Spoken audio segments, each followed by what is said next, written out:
by the racks. Resuming debate, reprise du débat, the honourable member for Davenport.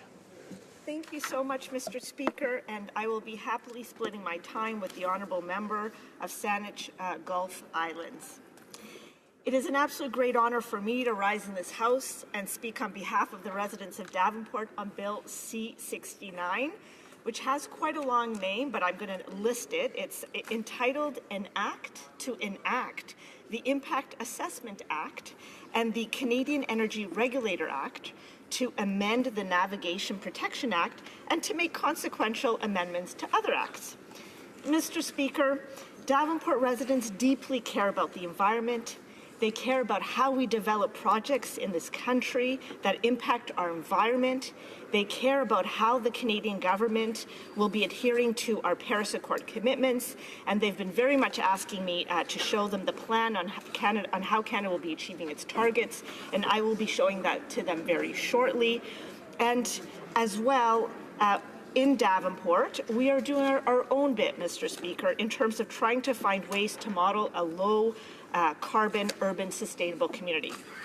But back to C-69, Mr. Speaker, I am so pleased to have this opportunity to address this House regarding a legislative initiative that is at the heart of our priorities as a government, that is to ensure a sustainable future for Canadians. Our guiding principle is that a strong economy and a clean environment go hand in hand. We believe that we can harness our natural resources to create good jobs while fulfilling our duty as stewards of the environment. Bill C-69 introduces a review process that for major projects will strike a balance of protecting our environment while ensuring that good projects can get built and create jobs for the middle class. And essentially, Mr. Speaker, what C-69 does is to create a single agency called the Impact Assessment Agency of Canada that will lead all impact assessments for major projects to ensure a consistent and efficient approach. And in fact, this Impact Assessment Agency of Canada will ensure that there are better rules in place that will protect our environment, our fish and our waterways, that will rebuild public trust and respect Indigenous rights, and that will strengthen our economy. And let me sort of spend the next few minutes, Mr. Speaker, telling you about how that will do so. Now, Mr. Speaker, we have to go back a little bit in time. The fact is that many Canadians no longer had faith in our previous environmental review process following changes introduced by the former government. That is why we made a promise to Canadians that we would review and modernize environmental assessment and regulatory processes.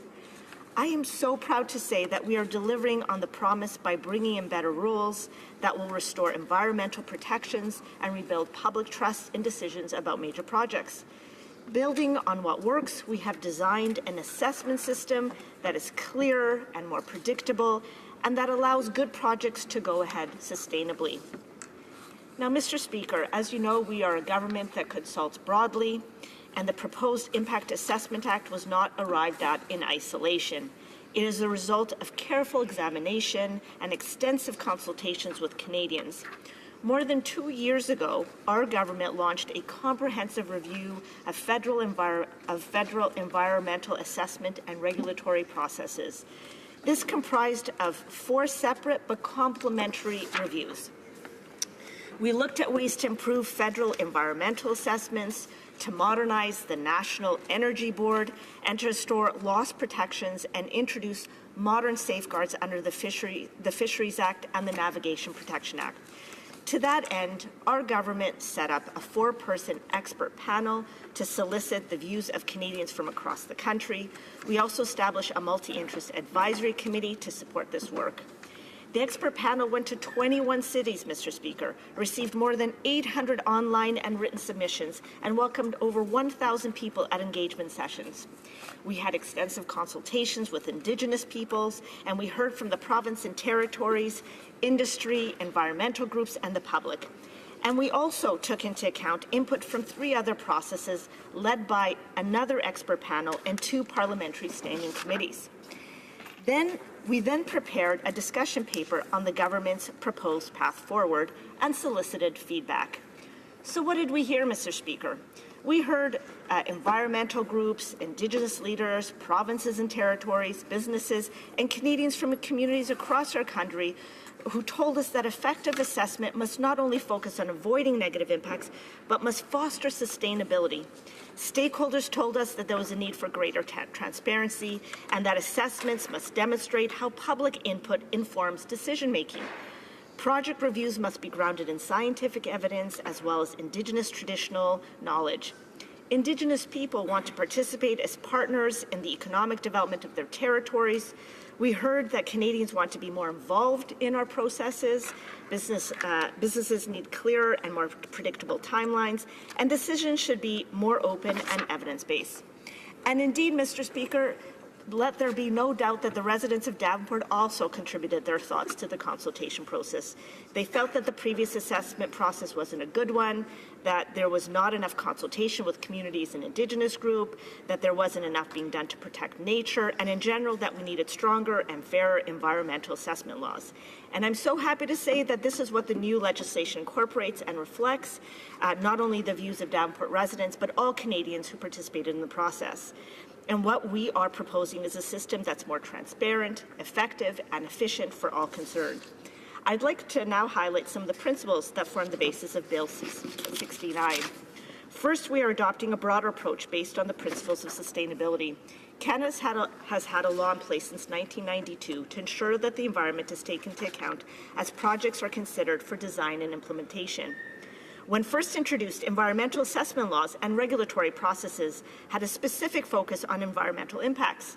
Our thinking has greatly evolved since then, and we now understand that an assessment system must consider more than just the environment. It must take into account the wider concerns, including the economic, social, and health consequences associated with proposed projects.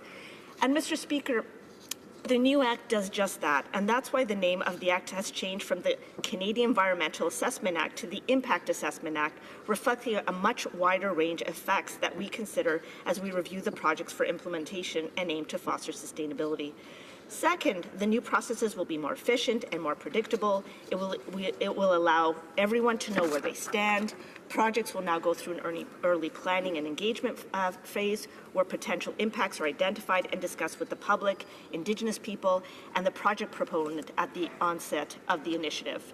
Timelines will continue to be legislated, efficiencies gained through early planning that will align for timelines of other phases to be reduced, leading to more timely decisions.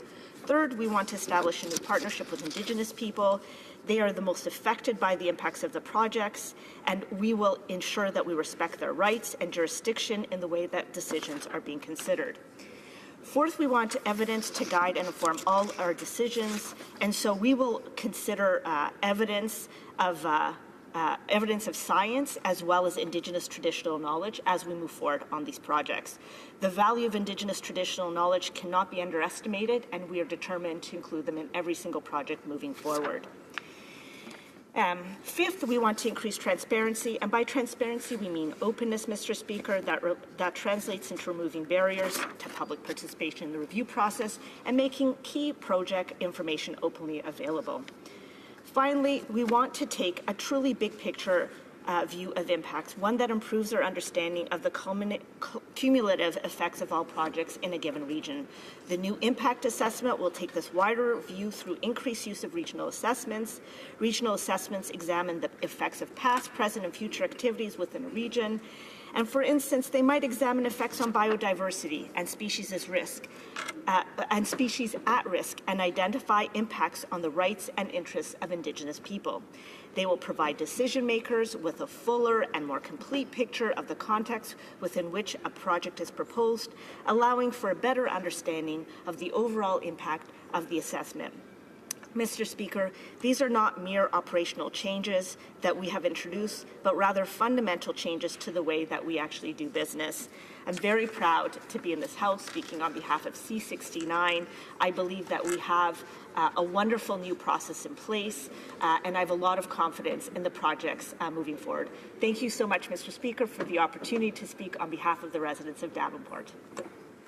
Questions and comments. The honourable member for Peace River Westlock. Thank you, Mr. Speaker. And Mr. Speaker, yesterday at the Northern and Aboriginal Affairs Committee, we had natural resources there, and we asked them about how we're currently studying at that committee. We're studying C-262, the implementation of UNDRIP, and how all of Canadian law is going to have to live within the framework of UNDRIP. And so we asked the natural resources officials that were there if they had considered if this current bill, C-69, lived within that framework, and had they considered that, and they had not. That was their answer. And so I'm just wondering if free, prior, and informed consent is to be held at all levels, particularly legislative, but also at this. Does this current member, think that the C-69 does meet that threshold of free, prior, and informed consent? Thank you. The honourable member for Davenport.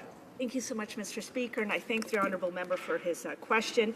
At the very base of this act is the understanding and the recognition and the respect of Indigenous rights, and I think that is consistent of what UNDRIP is about.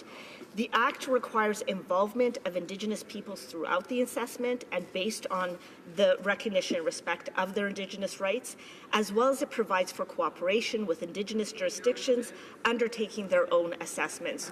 So I have full confidence that there is enough not only consultation with Indigenous communities right across this country, but very much valuing and respecting their rights and recognizing that as so. Thank you so much, Mr. Speaker. Questions and comments. The honourable member for South Okanagan, West Kootenay.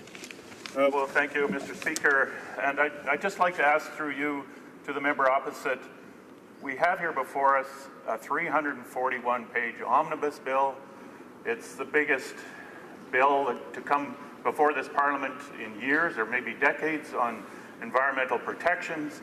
And the government moves closure after 2 hours of debate. The NDP has only had 2 speakers on this bill and may not get another one. I'm just wondering what she can say to that she's going on about how important this bill is, and yet we're not able to debate this bill here in this House at all, fully. The member for Davenport. Okay. Thank you so much, Mr. Speaker. I thank the honourable member for his excellent question. I don't agree with the premise that it's an omnibus bill. I think it's a very comprehensive bill because it's actually changing a number of acts. It's changing the Canadian Environmental Assessment Act, it's changing the National Energy Board Act, it's changing the Navigation Protection Act, and a number of other acts that are consequential to it. So it's very comprehensive. It needs to be comprehensive. I will say to you, Mr. Speaker, we've spent 2 years consulting on this. Once it moves from this House, there's a number of other opportunities for members of all parties in this House to be able to input into this at committee, and it comes back to this House. So there's a number of other opportunities for members to be able to input into this bill. Thank you so much, Mr. Speaker. Comments? The honourable member for Hastings, Lennox and Addington. A very short question, short answer, please. Okay, thank you, Mr. Speaker. Actually, the member just spoke about the consultation process that our government has gone through. Maybe she could expand upon that consultation process, how extensive it was. Thank you. The honourable member for Davenport. Thank you so much, Mr. Speaker. As I mentioned earlier, and I thank the honourable member for his great question, I would say that we've spent a couple of years on this consultation process, and it was actually comprised of 4 complementary reviews. We were extraordinarily comprehensive. Not only did we go across the country, we also made sure to actually get comments online.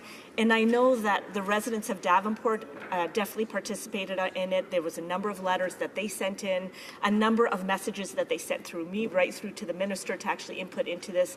And so I feel I have a lot of confidence in the consultation process. And I have a lot of confidence that we took into account what we heard and we crafted the very best bill based on those consultations. Thank you so much, Mr. Speaker.